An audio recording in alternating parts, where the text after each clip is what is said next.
Obstáculos ocultos en el tratamiento para las adicciones. Soy Juan Camilo Cárdenas, psicólogo, especialista en adicciones, y aquí vamos a conversar de aquellos elementos que están por debajo del iceberg. A veces la punta del iceberg nos muestra cosas, sin embargo, debajo hay otras que no las detectamos y que hacen un daño tremendo frente al tratamiento de las adicciones. Es fundamental porque muchas veces nos dicen, Juan Camilo, no está funcionando el tratamiento. Estamos haciendo todo lo que nos estás diciendo y no funciona. ¿Qué hacemos? Entonces, cuando a mí me dicen eso, yo cojo la lupa y empiezo a verificar punto por punto y determinar cuál puede ser aquel desagüe, aquella fisura que está impidiendo que esto se consolide. Y la mayoría de veces son estos que te voy a comentar. El primero, tengo claro un dato muy interesante y es, usted como familiar sigue manteniendo una adicción. Tremendo desagüe. Juan Camilo, ¿cómo así? Usted quiere que su hijo o su hija deje la cocaína, usted quiere que su hijo o su hija deje la marihuana, deje el cristal, las anfetaminas, metanfetaminas, usted lo quiere, ¿cierto? Pero usted consume cigarrillo y no ha hecho nada para eso. Bueno, pero es que es un cigarrillito. Señor, señora, es una adicción. Usted no ha hecho nada con el tema del juego. Entonces lo que le estoy diciendo al otro es, usted está equivocado, pero yo no estoy equivocado. En cambio, cuando veo a esas personas valientes diciendo, yo le exijo a él o a ella, pero aquí ya no voy a volver a fumar cigarrillo, aquí yo no voy a volver a tener dependencia al juego. Cuando yo trabajo en mí, tengo criterio moral para poderlo hacer. Y eso nos ayuda muchísimo porque el mensaje es contundente. En esta casa no voy a permitir que exista una adicción, pero de nadie. Si yo lo hago conmigo, nadie más voy a permitírselo. A nadie. Entonces me encuentro mucho eso y es, Juan Camilo, yo sí sigo fumando cigarrillito. No, el papá sí sigue llegando borrachito. Ojo, si estamos acompañando a este señor vivir con esta condición, con alguien de la familia que esté queriendo ayudar y que no se haya puesto en posición, es una de esas fisuras ocultas que la mayoría de veces impiden que las cosas salgan de la mejor manera. Préstele atención. Segundo dato. Y es fundamental, porque el segundo dato yo quiero que lo tengan muy en cuenta, y es, la mayoría de veces cuando yo veo que no evoluciona el proceso, cuando se minimiza el hecho del rompimiento, del cumplimiento de las reglas. Ejemplo, quedamos en acuerdo, terapeuta, paciente y familia, de que la levantada es a las 7 de la mañana y la acostada máximo a las 10. Entonces empieza el Festival de las Excusas. Y el Festival de las Excusas es, no, es que vino una tía del extranjero, entonces se acostó un poquito más tarde, no, es que está lloviendo mucho y con ese frío nos quedamos en la camita cuidándonos, no, es que resulta que es que nos dijo que por la situación especial que estaba pasando, que lo dejáramos un día a la semana, que no hiciera nada hasta el mediodía.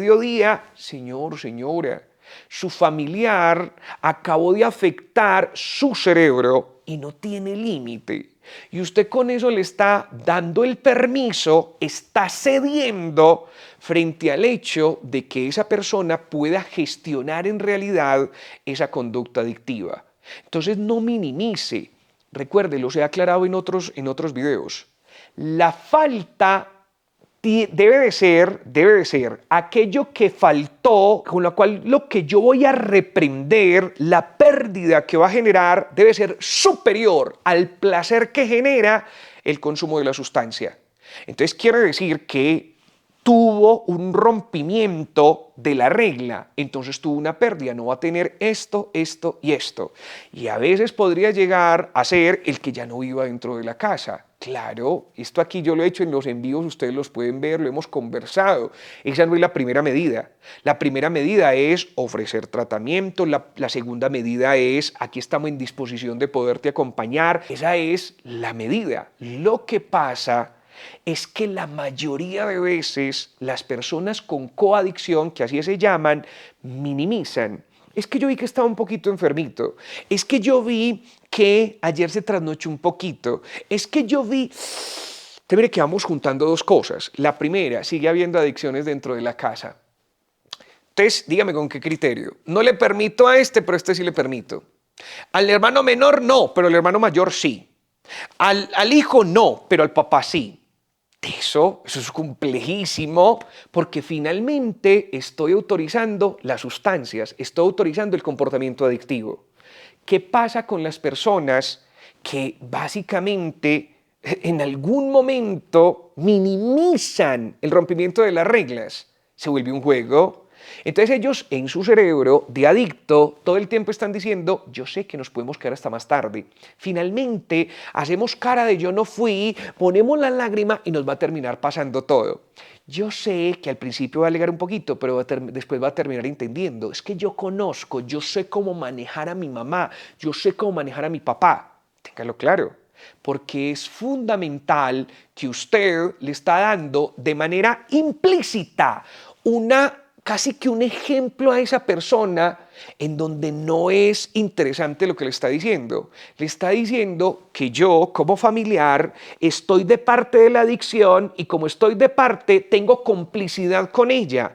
Y nos volvemos expertos en ser muy flexibles y su cerebro no entiende. Tenga en cuenta, 8 es 8, 8 y 2, 8 y 5 es 8 y 2 y 8 y 5. Yo se los he contado y los grupos de apoyo, yo les digo como tal a las personas con adicción. Vamos a hablar de 3 a 4 de la tarde. Faltando un cuarto, nadie quiere hablar, pero le cuento que cuando faltan un cuarto, faltan 15 minutos para las 4 de la tarde, todo el mundo se antoja. Son las 4 muchachos, aquí suspendemos. No, pero es que vea, yo tengo una historia que esto, su cerebro siempre quiere sobrepasar el límite, siempre. Y si yo no le ayudo a poner firmeza, ese ser humano se va a quedar en la conducta adictiva, para que lo tenga en cuenta.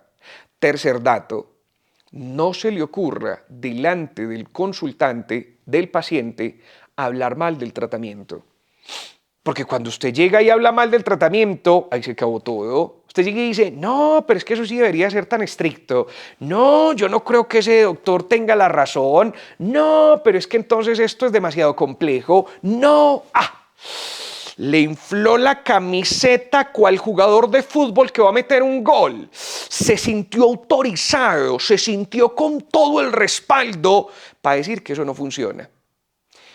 Esto hace parte de esas fisuras que a veces encontramos, que decimos, porque no estamos avanzando, porque no estamos en el punto que deberíamos de estar después de un mes iniciado esto, porque no hay avance.